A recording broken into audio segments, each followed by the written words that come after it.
Hi, my name is Zuzka, and today I would like to introduce you to our prototype of this new game, Aldebaran Duel. It will come to the market in autumn this year, and it is made by the well-known Czech game designer Vladimír Suchý.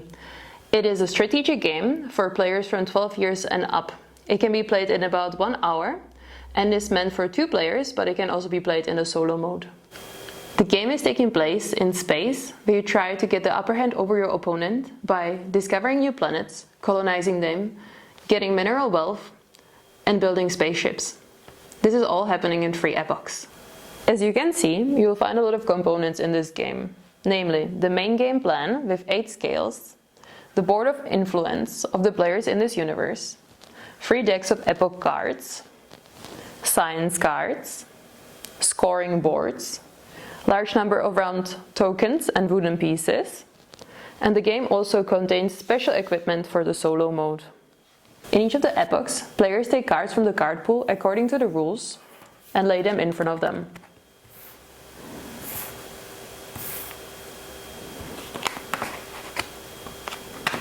But remember, if you want to lay down a card, you first have to pay for it. There's 3 ways how you can pay for a card. The first option is, in this case, I want to put down this card, so I have to pay for it with food and metal.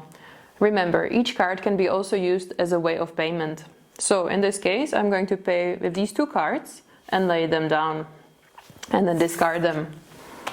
The other option how to pay for this card is to pay for this food with my food production and for the metal with another card. So that's option number 2. And the third option is to play with a universal token. So if you pay for your cards and you lay them down, you get various bonuses. So in my case here, it's food production that increases by 1. In the same way, you can also increase your metal production or your energy production. In other cases, it can be science.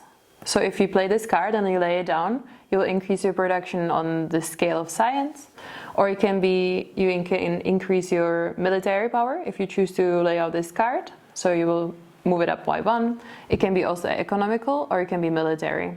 There's also another scale, as you can see, that is for the points, these permanent points, which you can also increase if you lay out the cards like this one, for example.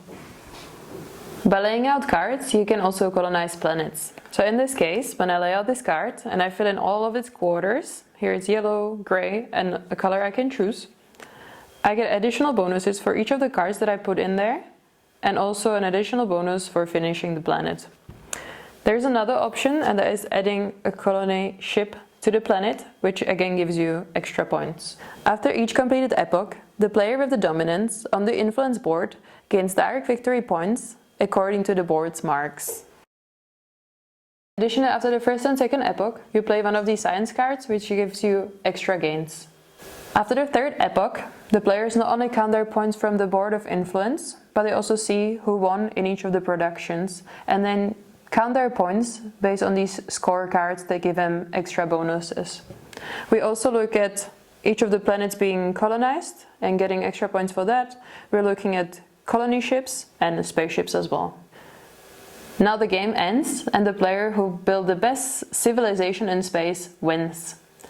This is the end of the introduction of our game Aldebaran Duel, and we hope you really liked it. We can say that in this game there is never one winning strategy, as you have to adjust to the moves of your opponent and think about your upcoming moves. We hope that you will enjoy the game, and remember, Dino Toys are fun.